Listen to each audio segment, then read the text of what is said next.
social responsibility issues for the industry, but I'm not really a great fan of that expression, corporate social responsibility, because I don't want to, if you like, in any way weaken the importance. This is not just nice to do stuff, these are things that we must do as a responsible industry, so I wanted to stress that point.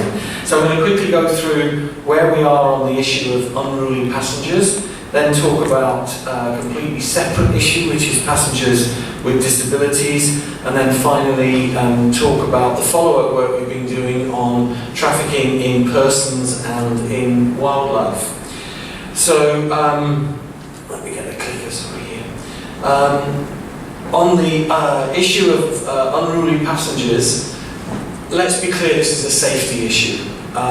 If we have people behaving inappropriately on board aircraft, particularly when they are violent, this can be a serious safety issue, and it's unfortunate. It's only a small minority of the travelling public, but the disruption that they can cause can be quite significant.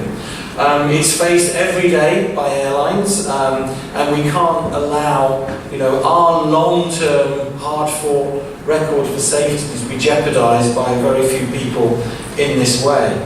So how big is this issue? So in 2017, which is the latest year that we've got reliable data, we estimate it's about one incident for every 1,000, just over every 1,000 flights, and that's a significant increase since 2016. We collect data from some of our member airlines, not all of them, so this data is not sort of comprehensive. But since we started collecting information on unruly passenger incidents, we have about 66,000 reports that we've received since 2007. The biggest concern is not just the number of incidents, but actually the seriousness of some of these incidents is escalating. We give them different categories of seriousness according to level, and we've seen a significant increase in the number of level 3, which are life-threatening incidents going on right now. So we also look at statistics coming from civil aviation authorities, and basically there's no doubt that both that unruly passenger incidents are becoming both more frequent but also more severe, and that's something that's causing us some concern. We've been looking at this issue now for a number of years. In 2014 at our AGM in Doha, we set out a multi-stakeholder strategy to tackle the issue based on two elements. The first one, enhancing international air law, so making sure that we have the right regulatory framework, and I'll explain that in a second. And then secondly, working across the industry to make sure that we try to prevent as many of these issues as possible. So let's talk about the regulatory framework. One of the biggest challenges that we have is that under the current Tokyo Convention, the legal jurisdiction over the aircraft is given to the state of origin.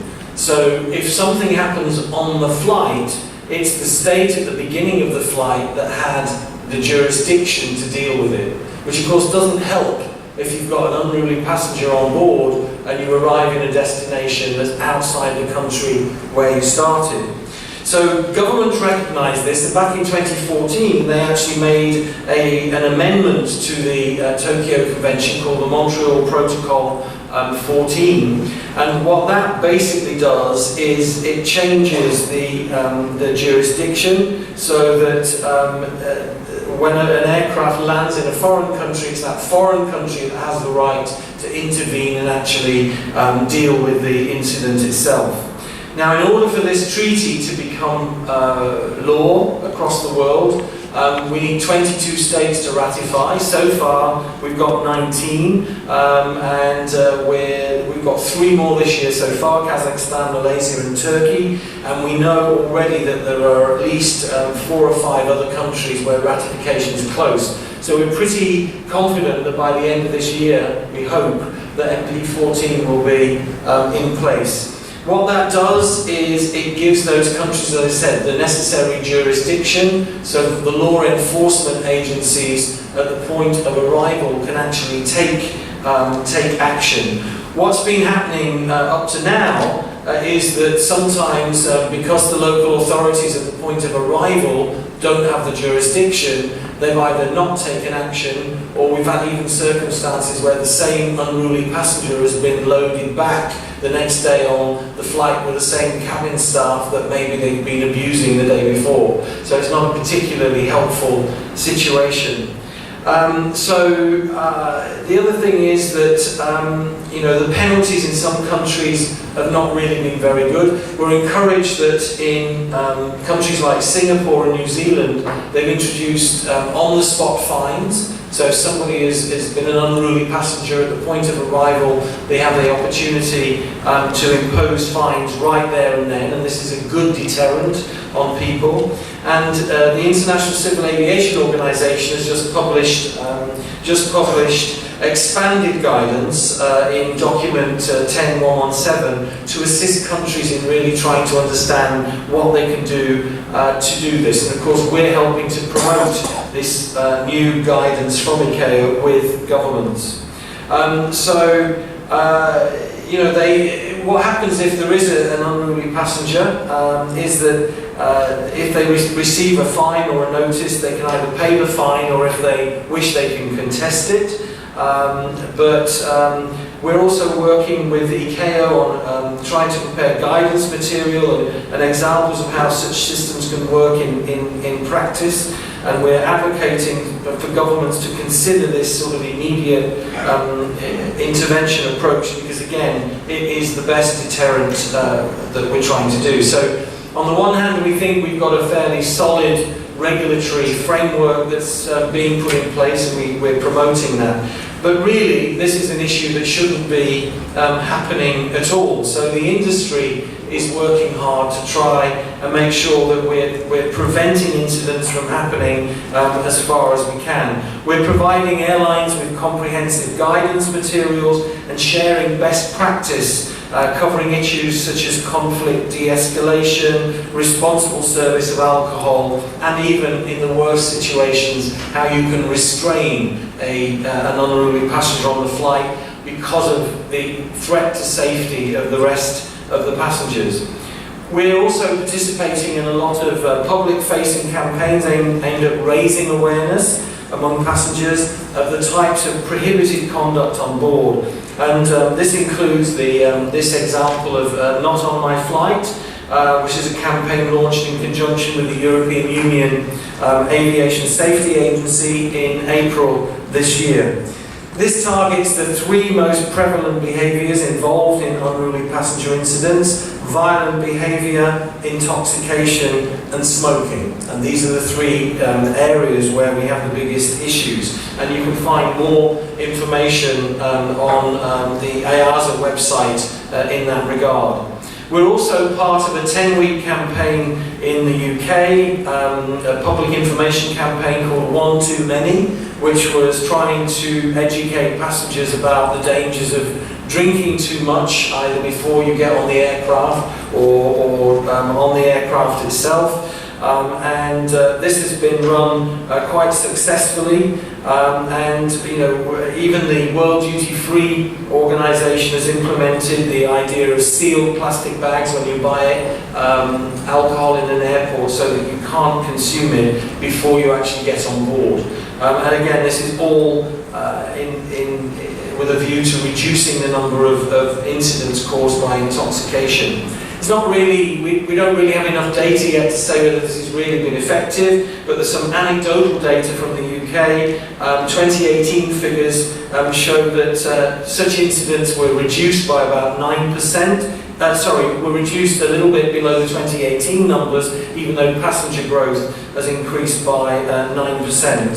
So we ran this in early 2019 to coincide with the winter ski season, and again it'll run over the summer season this year. So again, to summarise on unruly passengers, there was a real requirement to get the right regulatory framework in place. That we have that with MP14. We think that's going to finally be completely ratified to have enough countries to bring it into force by the end of this year. We're actively working with states so that they understand what needs to be done, and we're promoting the ICAO guidance on this. And we're also working actively to prevent incidents by educating the flying public on the risks, but also trying to reduce incidents like intoxication. So I'll move on to the next item, which is passengers with disabilities. Two completely separate issues, please, right? On this,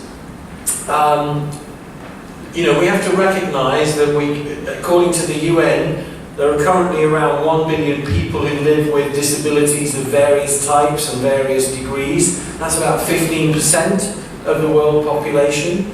And the reality is that it's a growing issue for three reasons. We have an aging population worldwide, so the infirmity is bound to increase. We've got greater incidence of chronic diseases spreading around the world, things like arthritis, rheumatism, all of these things.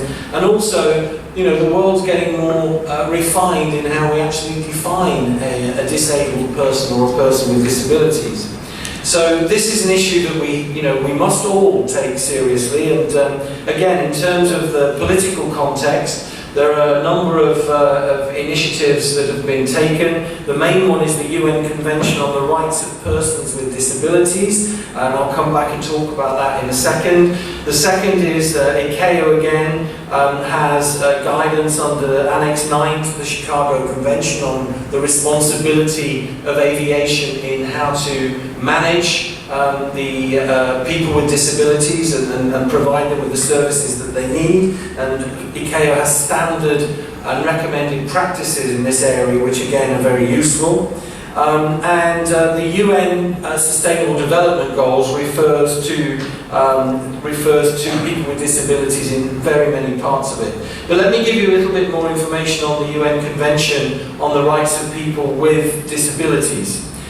This again is a treaty, so it needed states to ratify it before it comes into force. And the good news here, there's a lot of information on this slide, but the good news here is that 177 states have ratified now this convention. And what that means is that it came into force in 2008, and it's the first global international instrument on passengers with disabilities. And the good thing is it's binding on the states that have ratified it. So this is not a voluntary thing. Once they've ratified it, they're bound to implement the conditions of the convention.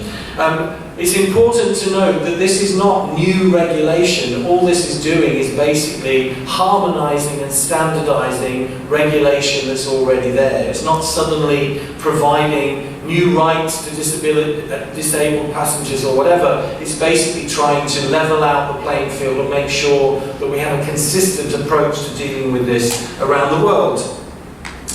So why is the aviation industry engaged in this? Well, for three real reasons. We have a duty of care to our passengers. So this is not a nice to have, it's something we have to do. And it's something we've been doing for quite some time.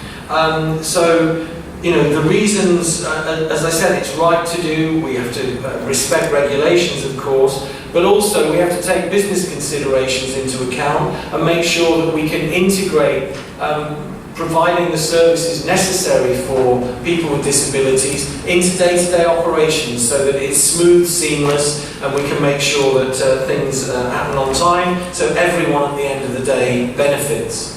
So what are we doing in IATA? Well, we're taking what we call a holistic approach. There is not a single one-size-fits-all solution to many of the details about how we provide the services that are necessary.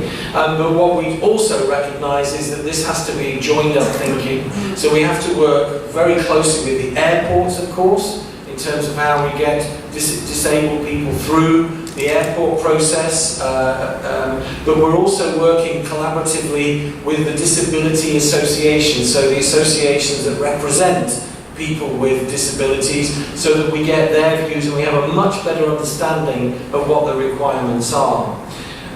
So we've also developed some core principles that we're trying to promote for our industry, and I'll come back and talk to those in a minute. But let's look at those a little bit more in detail. So first of all, if we look at this holistic approach, there is the regulation component. So as I talked about, it's about harmonization is absolutely key.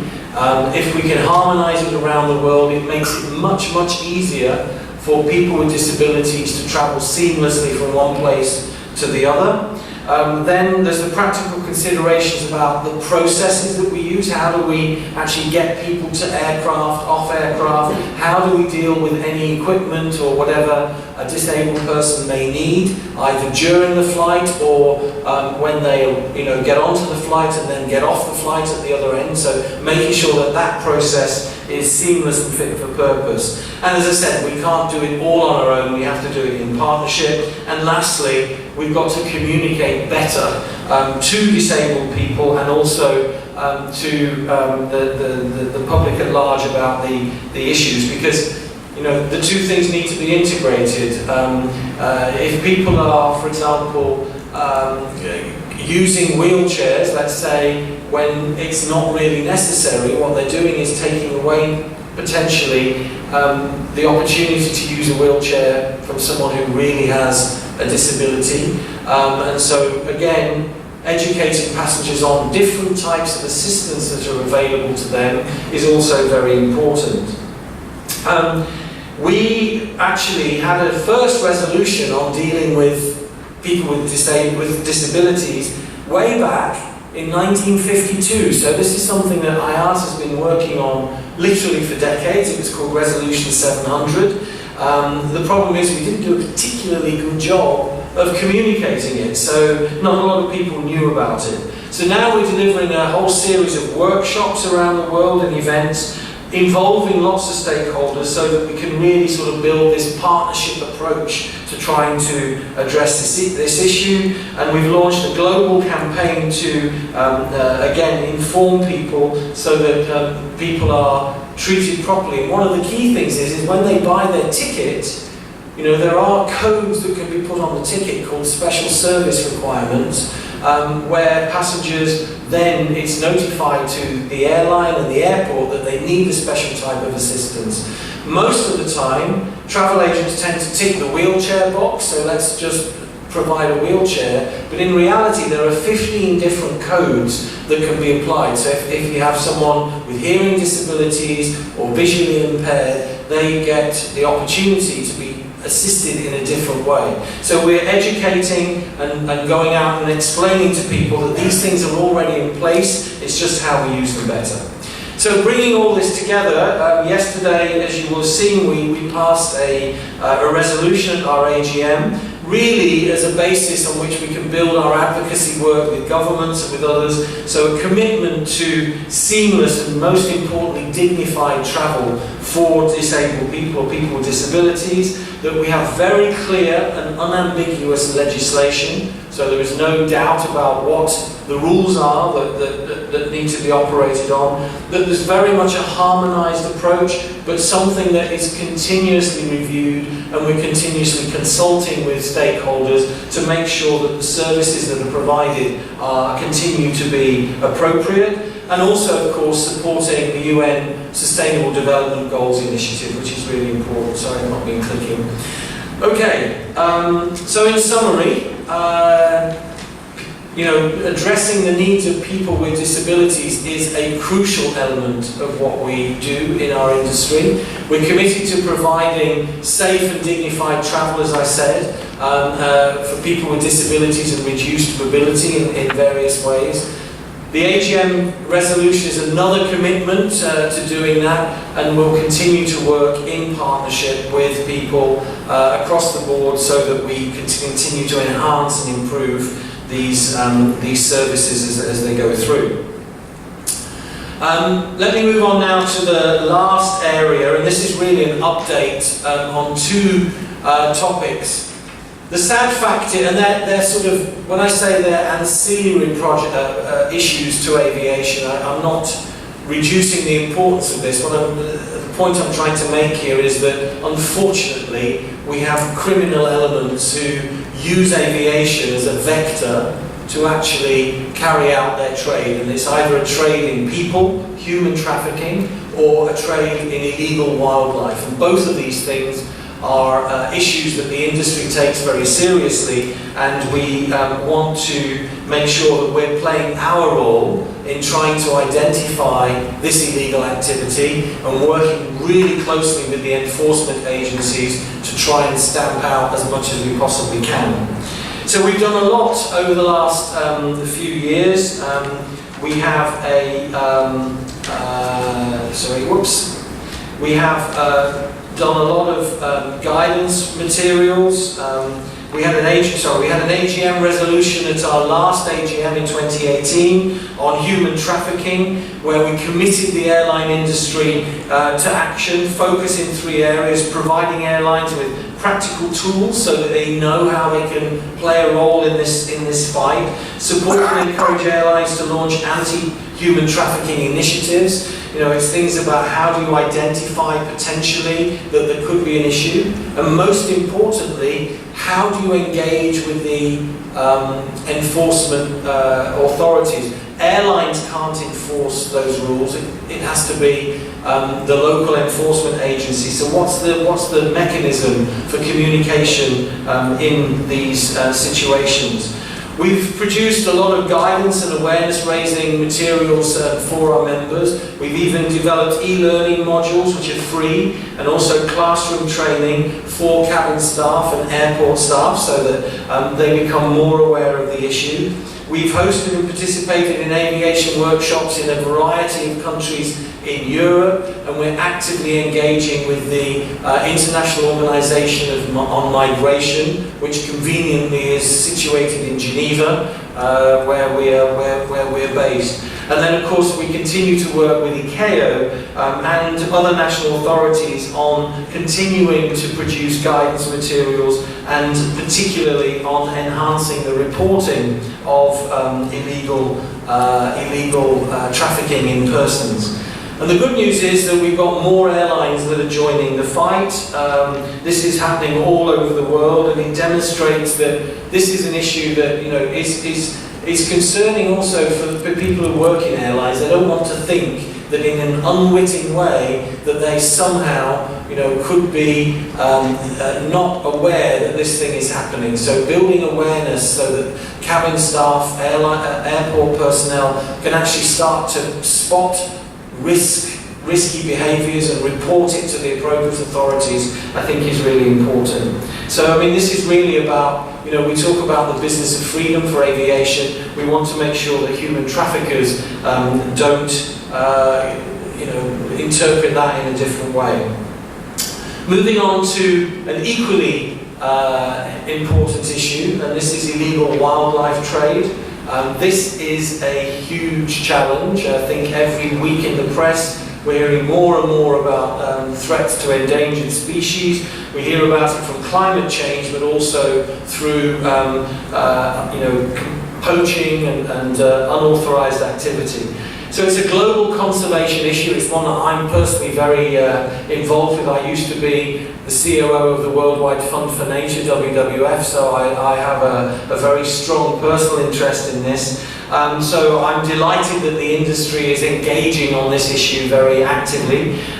We've joined the United for Wildlife Transport Task Force, which is part of the Buckingham Palace Declaration that is being spearheaded by Prince William of Wales in the UK. We're an active participant in the US program called Roots, the Roots Partnership, which we've been participating in since 2015, and that is where we are working together with enforcement agencies. We're training people, and we're not doing it everywhere. What we've done is identify the hubs, the airport hubs, and the routes that a lot of these illegal wildlife traffickers are using.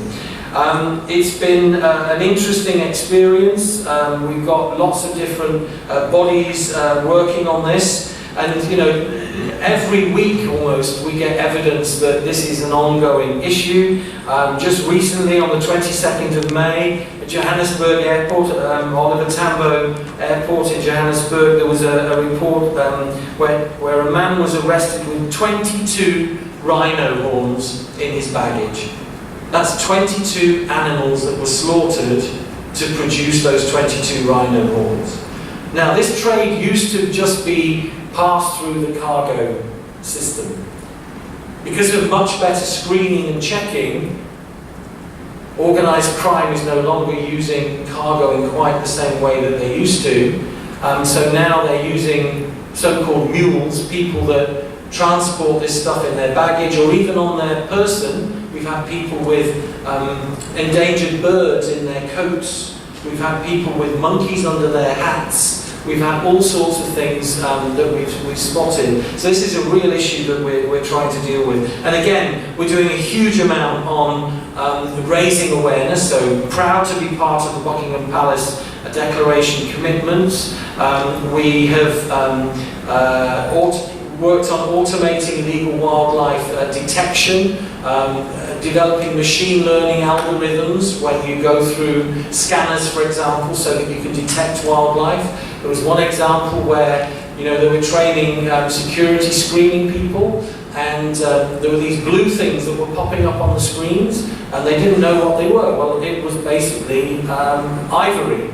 But they had never been taught how to spot ivory because all they're looking for is explosives and guns and things like that. So again, by expanding training and awareness building, there's a new way of doing it. And then the other thing that we've now done, we have a voluntary, what we call the IATA Environmental Assessment Program, which is a bit like our safety program, IOSA. An airline can get itself certified according to international standards on its environmental practices. And we've now added a module which they can do on their capabilities on how to deal with the issue of illegal wildlife trafficking. So again, that's something where we're improving the situation, hopefully all the time, and we'll stay committed to moving on it. So I'll rest it there. We've covered the whole thing. Happy to take questions. Thank you, Paul. We gave you a bit of a marathon there, but thank you for covering those really important issues. I hope we have some questions. Who would like to go first? Go on then, we'll start with Seven. Sorry, I had my nearby. Seth Miller from atn.aero. I'm curious on some of the dealing with disabled passengers. It's two questions to go at that. One, you seem mostly focused on what I think we'd call traditional disabilities, wheelchair, blind, deaf, things like that. There's sort of been a push to the concept of passengers of reduced mobility and other factors, including passengers of size and how they're affected. I'm curious how IATA is approaching that. And then sort of the follow-up to that is, there's a lot of talk about needing regulatory frameworks to work within, but because you guys represent the airlines, couldn't you sort of just, as airlines, do it right anyways without being told what to do by governments? Well, okay. And that's a loaded question, sorry. It's a very loaded question and a very nice interpretation or twist on what I said, I think.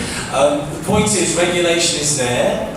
It's not about, we have to do it because of regulation. We want to make sure that we are respecting regulation if it exists. But the real point is we want to make sure we're doing the right thing for people with disabilities. And as I said, it's broader than just the traditional people with disabilities, because there are lots of different ways in which people need assistance. We just did a one-day test at Heathrow Airport looking at the reason why people request assistance, and we found out that in many cases they weren't really wanting wheelchair assistance. They weren't really with impaired mobility. They were just concerned, for example, travelling through a big airport, disorientation, not being able to speak the language, and concerns about that. So what we're trying to do now is to sort of look at all of these different aspects and over time start to tailor the services that are available to it. So the airlines, this is something, the last thing we want, as I said, it's about integrating this into day-to-day operations, because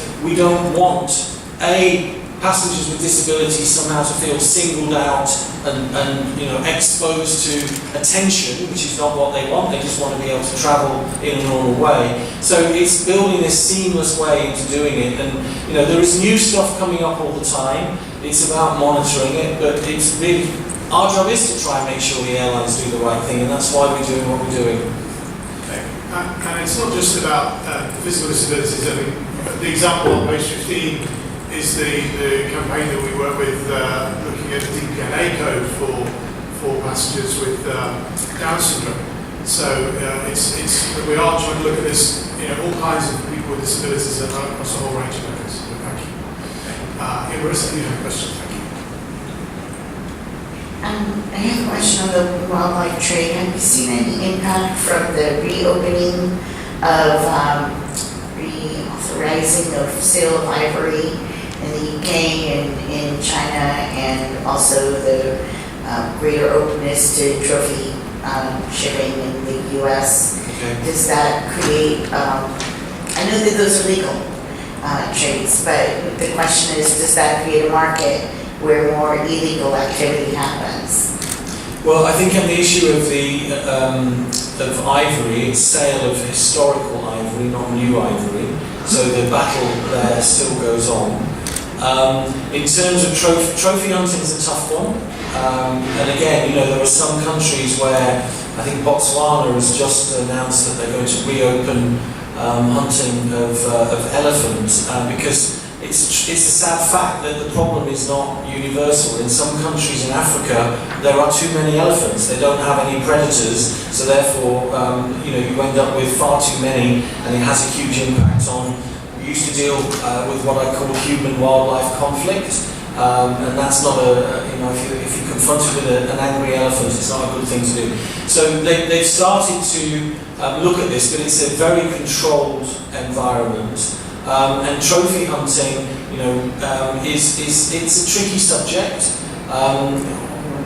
As you say, it's not illegal. As long as the trophy is properly certified by law, the airlines could transport that, but it needs to be controlled in a very, very careful way. And again, we're giving guidance to people. You remember the famous case of Cecil the lion and what that caused, and I think, to be honest, I think he caught the industry a bit unawares. We were following the law as far as the industry was concerned, and of course people have very strong views about that. So it's really about making sure that A, we understand what we can and can't do, B, really making sure that it's the organised crime of the transport of illegal wildlife that we're really working on. So we're working with CITES, various other organisations to make sure that we understand and that the airlines are acting appropriately. Thank you. Any further questions?